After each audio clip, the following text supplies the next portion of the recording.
Hello, everyone. Welcome to the first episode of Conversations with the Hoff.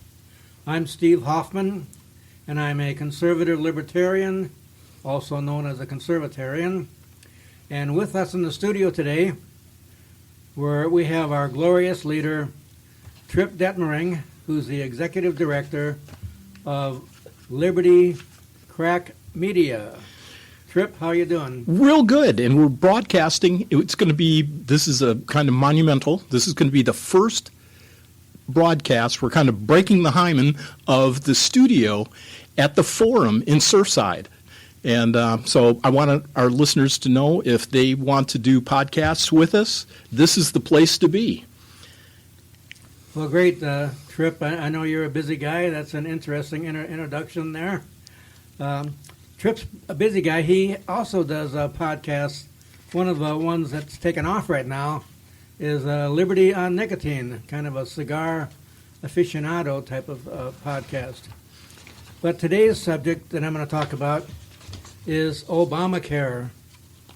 It was a mistake 15 years ago, and it's a disaster today.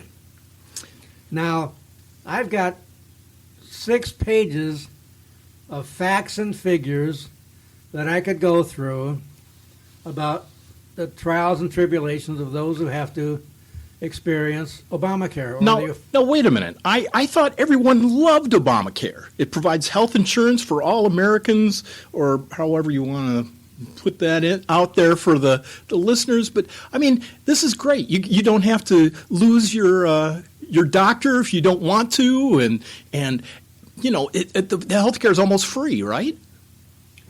Yes, Trip. That was true 15 years ago. 15 years ago, Americans were complaining about, well, you know, we're a mobile society today, and if I move to another state, guess what? My health insurer won't cover me because I'm not authorized to do business in that state. And once I lose my health care provider, my insurance provider, the new one won't cover pre-existing conditions. So yeah, the bureaucrats, the politicians, they had a good reason to say, yeah, we need a government to step in and make it more affordable for everybody, and correct these portability issues. So we're gonna get the government. We're gonna make a law. We need a law. So, as a libertarian, whenever I hear somebody say, we need a law about this, well, I just immediately turn around and run. What, and that's what you mean? You think that there are unintended consequences? How rare is that? Yes, as I say on my Facebook page, yes, Virginia, there are unintended consequences. And so we'll talk a little bit about how Americans, even though they loved Obamacare 15 years ago, today they're facing reality. And the reality is not pretty. Obamacare has 2 major problems as far as I'm concerned, and that's the rising costs. Obamacare is very expended. What am I trying to say? Expensive. Not just for the individual, but also for our country. We've got a serious problem in our country called the national debt, and Obamacare is definitely contributing to a rising national debt. The other issue that I like to talk about today a little bit is medical freedom. Government health care infringes on medical freedom. So let's first talk about the cost. Americans are paying premiums for Obamacare. You know, a certain amount of your income goes to buy those medical insurance premiums. Those premiums are rising rapidly. In 2024, they rose by 6%. In 2025, they're going to rise by another 7%. And because a lot of these subsidies are going to expire December 31st, 2025, your premiums are going to skyrocket. Initially, they'll probably rise about another 10% in 2026. So Obamacare is definitely expensive.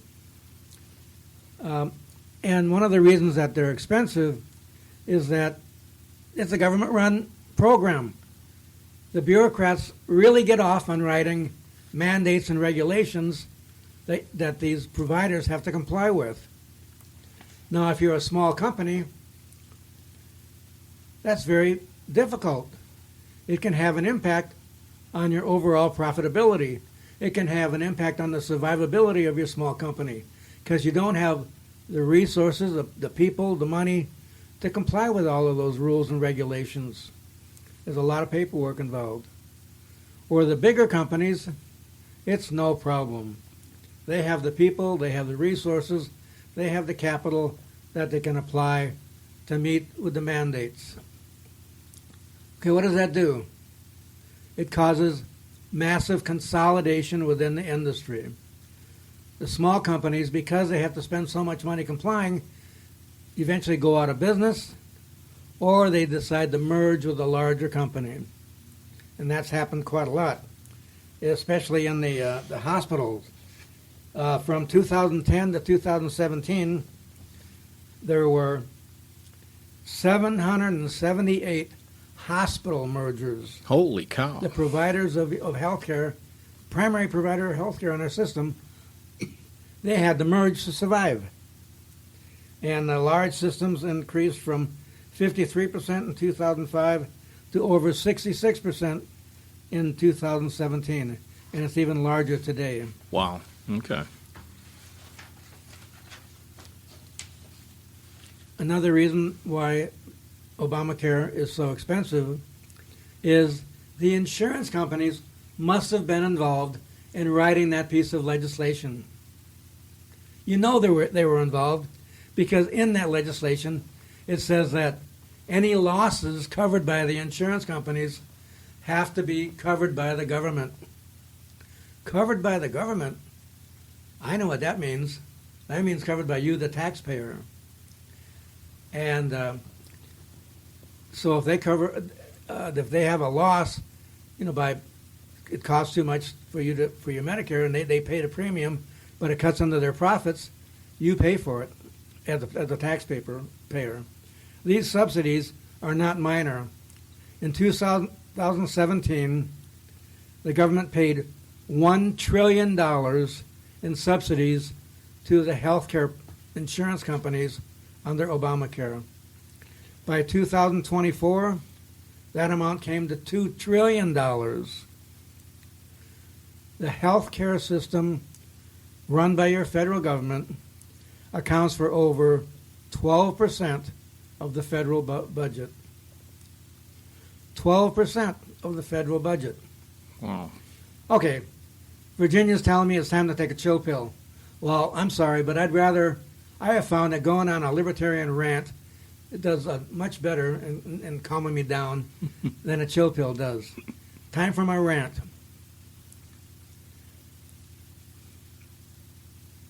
$2 trillion for health care. 12% of our federal budget going for health care. What the heck is going on? Have they not read the Constitution? There are people out there that call themselves conservative constitutionalists who really know what's in the Constitution. If you read the Constitution, Article 1, Section 8 tells what we gave the federal government the power to do, what they can do and what they can't do. If you read, it's called the Enumerated Powers section of the Constitution.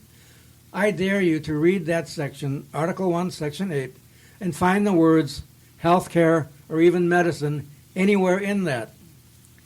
It is not the government's job to control health care. Sorry, that's the painful truth. So yes, it's expensive. And let me just applaud President Trump. Ooh, that's painful for me as a libertarian, but he's doing something that's really good. Let's talk about education at the moment. Back in 1972 or 74, Jimmy Carter established the Department of Education. Our government overreached and said, "Hey, we're gonna start controlling education in this country because we're falling behind." people in other countries or kids in other countries are learning at a higher rate than we are, and our kids are failing as far as the competitive scores. So we need government to control your life. We need government to control education. Okay, 1972, the Department of Education was established, and ever since then, guess what? Our student scores in all categories have been plummeting downward. Thank you, Mr. Government, for helping us out. Well, President Trump realized that, and he has pledged to rescind, to get rid of the Department of Education and return it to where it really belongs in the Constitution. You know, you ever heard of the 10th Amendment? It's going to go back to we the people or the states. So why am I talking about that? Hello, healthcare. It's time to do the same thing for healthcare. It's time to drive a spike into the Dracula, into that monster that is government healthcare, and return it to us, the people, return it to the free market. And if you really want to hear horror stories about government healthcare, go on Facebook Reels or TikTok and listen to those Canadians talk about their wonderful healthcare system today. They'll tell you real horror stories. Government healthcare in Canada is so bad that you can be on waiting lists for 2 to 3 years just to see a specialist. The people know it's bad, but guess what? The government knows it's bad too. How do I know that? Because they are offering assisted suicide to people with terminal illnesses. And why are they doing that? Because it's cheaper for the government than it is for them to pay for the cure, the treatment. So that's the story. That's what I'm talking about when I talk about the high cost to the government, cost to the individual. But another problem with government health care is our loss of economic freedom. We're supposed to be the land of the free. We're citizens, we're not subjects. During the COVID pandemic, we saw firsthand how government health care infringes on your medical freedom. The protocol for treating COVID that was followed by the hospitals and your doctors was established by bureaucrats in Washington, D.C., or the CDC, or the NIH, government bureaucrats. And the protocol was, okay, you got COVID, stay home, do what you can. Oh, and if you don't get any better, if within 5 or 7 days you can't breathe, then go to the hospital and we'll treat you. And we'll treat you with medication that really doesn't work that well. So we'll stick a tube down your throat so you can breathe until you die. That was the protocol. Yeah. How did it work? Over 1 million Americans died during the COVID pandemic. They died needlessly. Why? Because there were alternative practices out there that the government did not allow. Places like India and sub-Saharan Africa had extremely high incident rates of COVID. I mean, they live on top of each other. Mm-hmm. They have religious ceremonies where they're squished right next to each other. So they were bound to get COVID. They were guaranteed to get COVID. But it didn't cause them all to die. Why? Because they had access to ivermectin and hydroxychloroquine. Their governments realized that these were fantastic medicines.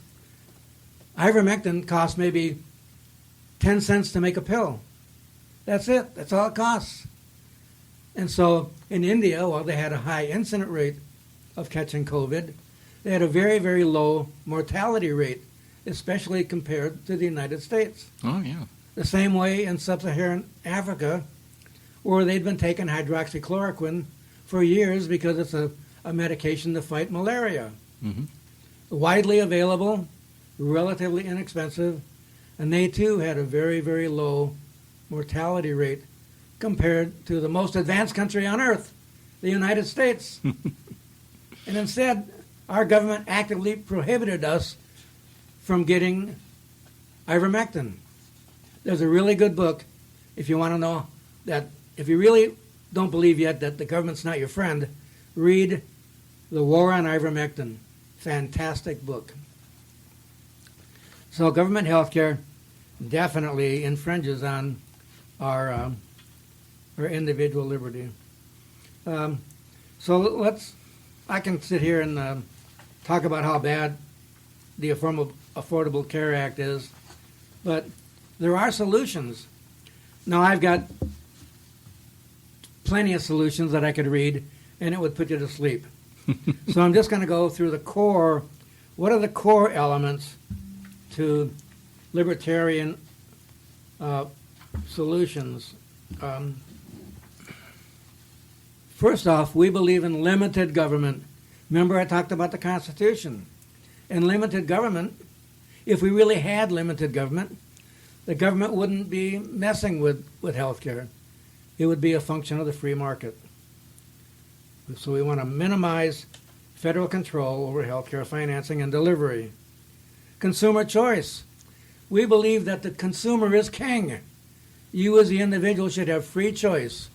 There should be many, many products available to you, no matter what the commodity, no matter what the service. And the free market is the best place for that. We believe in competition and innovation. Nothing increases competition and innovation than the free market. Look at what Elon Musk did with the spaceship. This huge space vehicle takes off from the launch pad, flies up into space, drops off its cargo, and then what happens? Ooh, what the heck's going on? It's coming down. That thing's coming down. It's coming down. It's going to crash into the sea. It's going to be a disaster. What the heck? It's backing up to the launch pad, and the launch pad caught it. Do you think? Look at NASA. NASA has been in existence since President Eisenhower. Can they do that? Did they ever do that? No. No, because the government is incapable of innovation. Totally incapable of innovation. Now, we need to give health care within the U.S. back to the free market. It needs to belong to the chaos of the free market. Yes, I said chaos.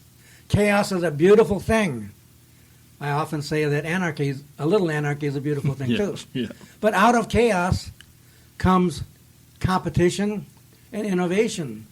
Yes, in the free market, there's going to be companies that have a healthcare model that doesn't work. That's great. Elon Musk says failure is a good thing, because out of failure, you learn. Out of failure, you get other choices. The companies that will fail, but other companies will succeed. Not only one or two or three, but many companies will succeed in healthcare models that will provide you efficient, effective, quality healthcare at a reasonable price. And the consumer will have a lot of choice on the health care program that they're going to pay for. And yes, they're going to pay for it. But they're going to pay for it. It's going to be a lot cheaper for the individual and for the country as a whole than the current healthcare market. Mm-hmm. So that's my rant on Obamacare. During the next episode, I'll probably get more into the actual specific details of libertarian solutions to the healthcare problem. And that's my idea. But hey, you've got ideas too. I want to hear from you. So let me know what you would like to hear the Hoff talk about by emailing info@libertycrackmedia.com. I'd love to hear from you. And remember, this is a warning. The Hoff and all the other libertarians out there, we have one goal only. We want to rule the world and leave you alone. Thanks for listening. Dear listeners, this was Steve Hoffman, lovingly known far and wide or across at least the Liberty Crack Media Break Room, as the Hoff, a resident radical conservatarian, a man who can quote the Founding Fathers faster than most people can microwave a burrito. A founding force behind Liberty Crack Media, the Hoff blends constitutional conviction with the charming subtlety of a porcupine crashing through the screen of your front door to remind you about personal liberty. Whether he's railing against government overreach, passionately defending your right to chew a divine gummy, or delivering rants so entertaining that they probably need their own FCC classification, Steve Hoffman remains the ideological caffeine jolt that keeps Liberty Crack Media gloriously wide awake. So please tune in next week when he comes in with another rant. So make sure you go ahead, like, subscribe, and continue listening to Conversations with the Hoff.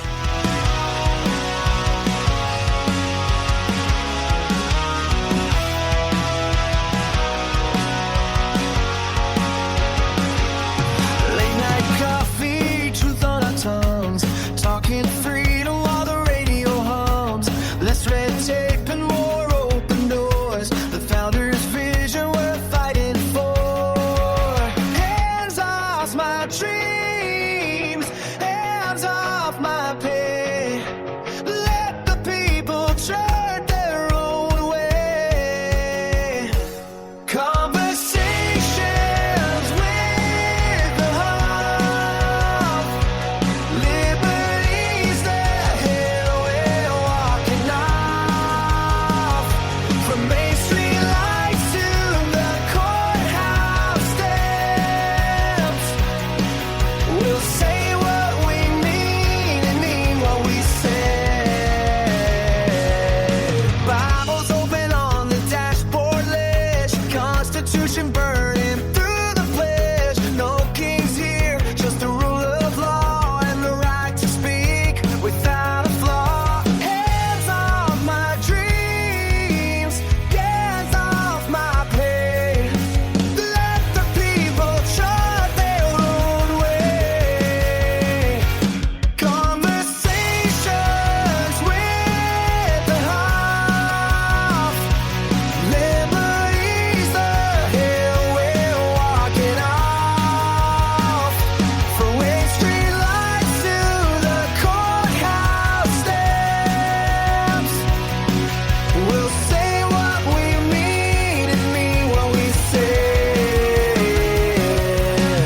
Raise a glass to the self-made man, to the hands that build and the hearts that stand. One nation under God's own grace, with room to rise and space to chase.